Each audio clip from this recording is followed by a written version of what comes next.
Livre des Proverbes, chapitre 10, Proverbe de Salomon.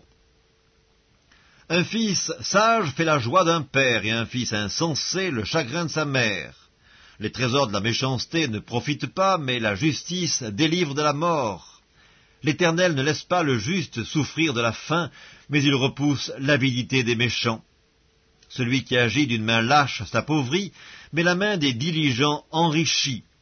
Celui qui amasse pendant l'été est un fils prudent, celui qui dort pendant la moisson est un fils qui fait honte. Il y a des bénédictions sur la tête du juste, mais la violence couvre la bouche des méchants. La mémoire du juste est en bénédiction, mais le nom des méchants tombe en pourriture. Celui qui est sage de cœur reçoit les préceptes, mais celui qui est insensé des lèvres court à sa perte. Celui qui marche dans l'intégrité marche avec assurance, mais celui qui prend des voies tortueuses sera découvert. Celui qui cligne les yeux est une cause de chagrin, et celui qui est insensé des lèvres court à sa perte. La bouche du juste est une source de vie, mais la violence couvre la bouche des méchants. La haine excite des querelles, mais l'amour couvre toutes les fautes. Sur les lèvres de l'homme intelligent se trouve la sagesse, mais la verge est pour le dos de celui qui est dépourvu de sens. Les sages tiennent la science en réserve, mais la bouche de l'insensé est une ruine prochaine. La fortune est pour le riche une ville forte. La ruine des misérables, c'est leur pauvreté. L'œuvre du juste est pour la vie, le gain du méchant est pour le péché.